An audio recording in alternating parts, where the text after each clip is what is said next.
talking about attitudes of flight, how your plane is oriented relative to the horizon. If you look outside, you can see the cockpit is just about 4 inches below the horizon line. We're flying straight with a decent rate of speed.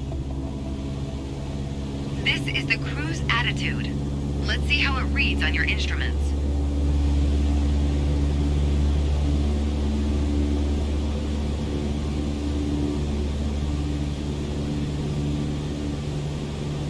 Take a look at the attitude indicator. As the name implies, it shows your current attitude. The white line is the horizon, with the sky above and the ground below. That orange element in the middle, aligned with the horizon, that's your plane. Just like we saw outside, our current attitude reads pretty much straight and level. Okay, now let's see how much power the engine's generating. Check your tachometer. Looks like we're pushing around 2,300 revolutions per minute. Combined, attitude and engine RPMs translate to aircraft performance. Which leads us to your airspeed indicator. Now, last but not least, check your altimeter. To figure out your altitude, you always want to read the small needle first. That's how many thousands of feet up you are. Then on to the big needle for the hundreds. With our current attitude and power output, we're holding a speed of 90 knots and a stable altitude of 6,000 feet. But that's about to change. Take the stick when you're ready. Pull back slightly on the yoke to raise the nose just above the horizon line. About 2 inches. Make sure you don't pitch up too much, or the angle will be too steep to create lift. And without enough lift, we'll stall. Alright, go full throttle and start climbing. Welcome to the climb attitude. See how it shows up on your attitude indicator and tachometer? According to your altimeter, we're gaining altitude. But we're losing airspeed even at full throttle, proving you can't avoid basic physics while making a climb. Okay, before we go on, let's get back to a cruise attitude. Ease up on the yoke and aim your nose just below the horizon. Then throttle back down to 2,300 RPMs.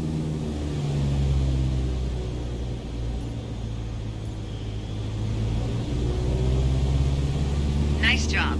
We're now set up with the same attitude and power we had at the top of our lesson. Next up is the descent attitude. Start by reducing your RPMs to 1,800. Then drop the plane's nose a bit further below the horizon.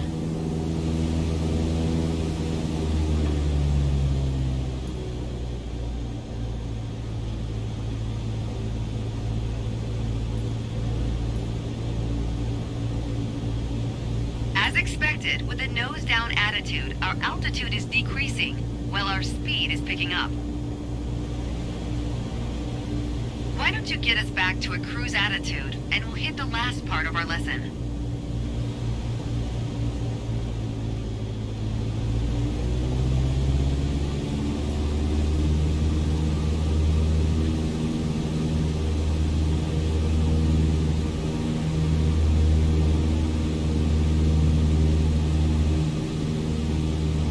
There we go. Now that we know how to cruise, climb, and descend, let's talk about the turn attitude. Gently pull the yoke left or right to start rolling the plane. If you take a look outside, you can see how our attitude's changed, but you can also check your instruments for the details. As a general rule, you always want to keep your turns under 30 degrees. At the top of your attitude indicator, there's a series of notches representing 10 degrees each. Use them to control your roll. Notice the more you turn, the more you need to pull back on the yoke to maintain altitude. When you're rolling out, you'll need to do the opposite. Roll and push at the same time. The more you know about the main attitudes of flight, the closer you get to that pilot state of mind. So keep practicing, and whenever you're done, pass me the controls.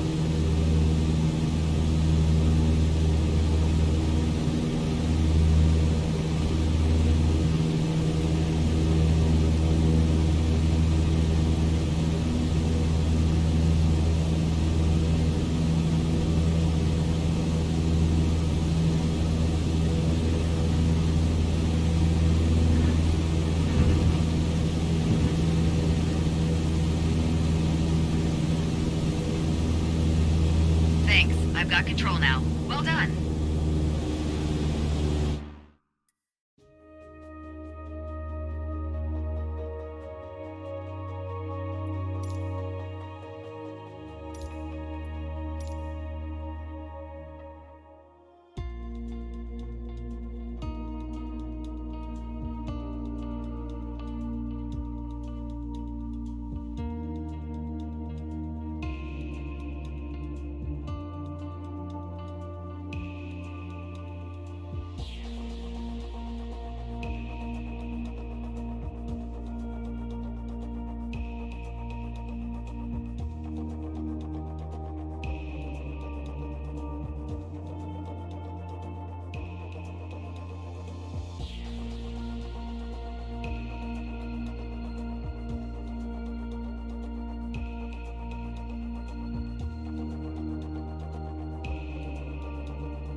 There's an old saying I like.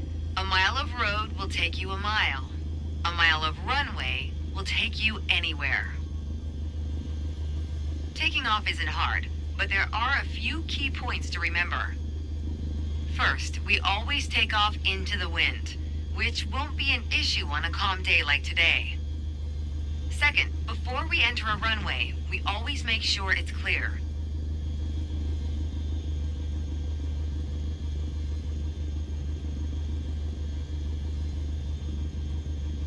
Everything looks good, no cross traffic. Go ahead and taxi into position.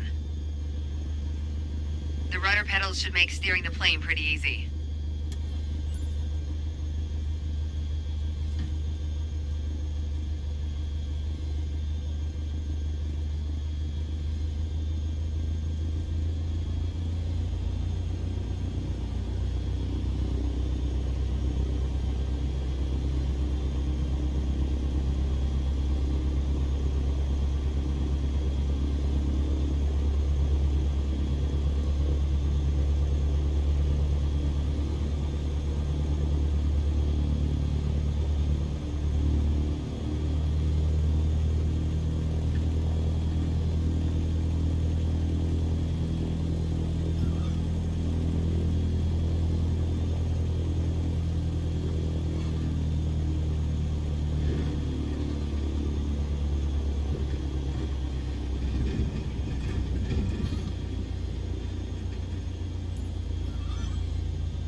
Alright, let's do this.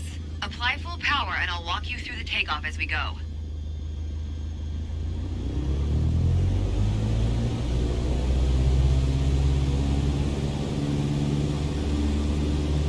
Use your rudders to stay on the center line and keep pushing power until you reach 55 knots.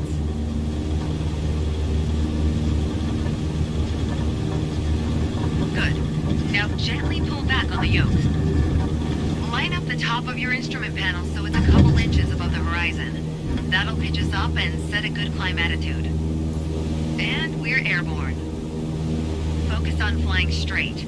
Use your rudders to keep the runway heading of 210 degrees. Maintain 75 knots, and we'll reach our target altitude of 5,500 feet in no time.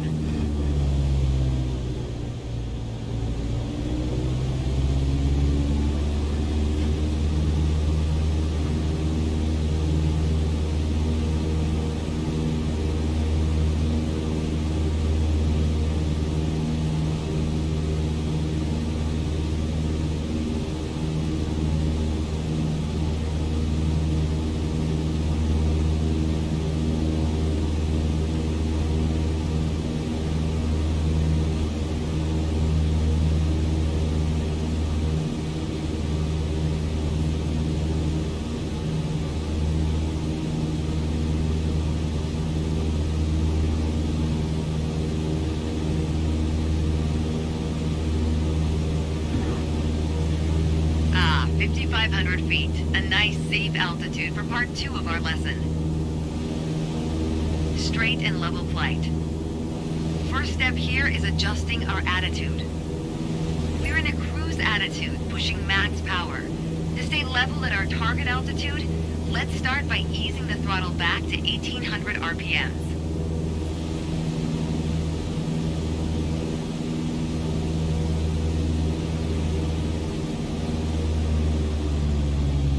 You've probably noticed, to maintain altitude, you need to pitch the nose up.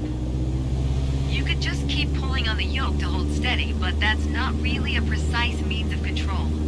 Probably better to adjust your trim wheel until you don't need to push or pull on the yoke. Drag the trim down when you need to set the nose up. Drag it up to set the nose down. Try adding trim to keep us at 5,500 feet without increasing throttle. If you feel our pitch slipping and need to get back to the proper attitude, don't worry. Just pull on the yoke, then dial in the right trim.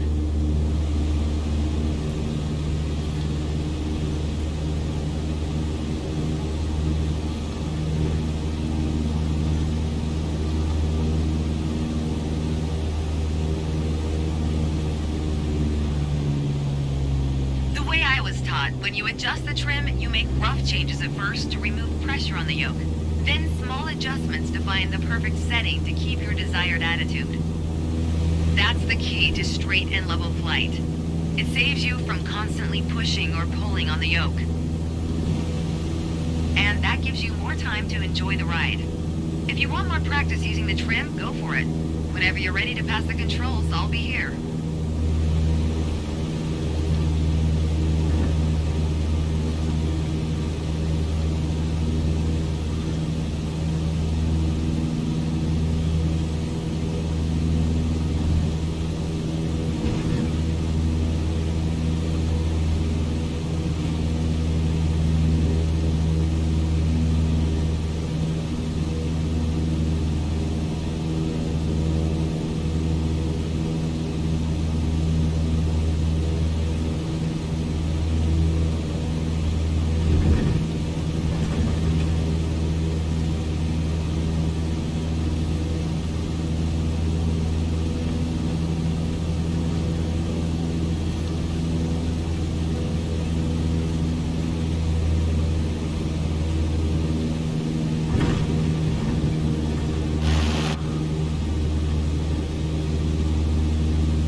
Control.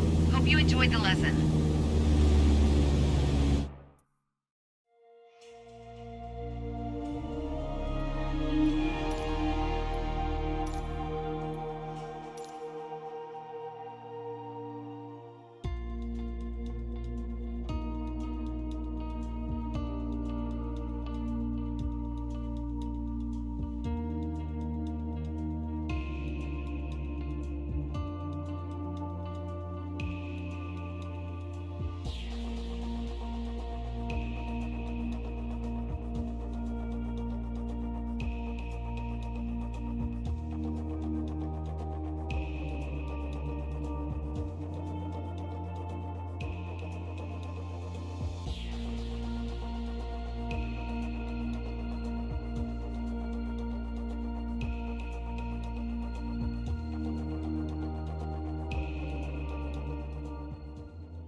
first instructor used to say the best part of flying is landing in one piece. The man was a terminal pessimist, but he wasn't wrong. Today, you're in charge of bringing us in for a safe landing. We've got clearance for a straight-in approach, so we don't have to complete the standard traffic pattern. And I've already set us up in landing configuration, at 65 knots with 10 degrees of flaps and idle power. We're on the glide slope now. Maintain speed around 65 knots. Change your pitch if you need to, and keep your aim point on the runway number. When you're targeting the runway number, you want to keep it steady in your sights. If it looks like the number's moving up in your windscreen, you're coming in low. You'll need to add a bit more throttle to get back on the slope. If it looks like the number's moving down in your windscreen, well, then you're too high. You'll need to add flaps to increase your rate of descent, but you'll also need to push forward and trim to change your attitude and maintain the same speed.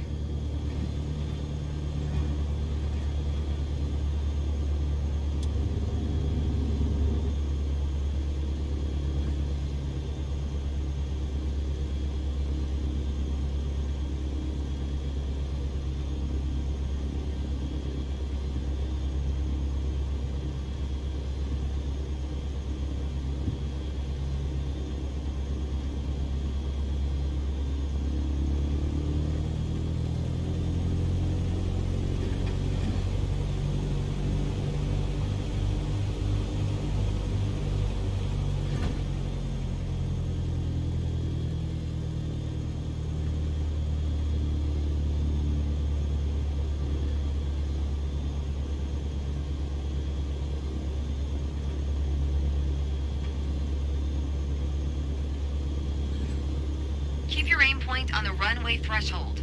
When you're 10 feet above the runway, it's time to flare. Once we pass the threshold, shift your aim point to the end of the runway. Then, pull back slightly on the yoke to aim the nose just above it.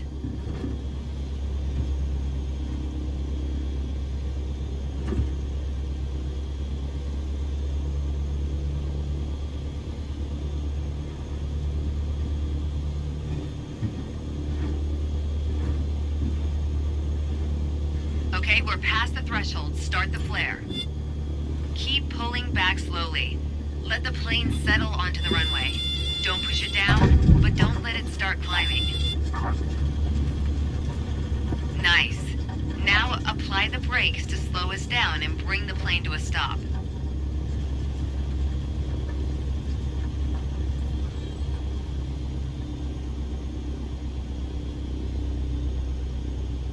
Great job. As they say, any landing you can walk away from is a good landing. But if you can use the plane the next day, it's outstanding. Landings can be hard, even for seasoned pilots. Trust me, don't hesitate to practice. After all, that's what we're here for, right?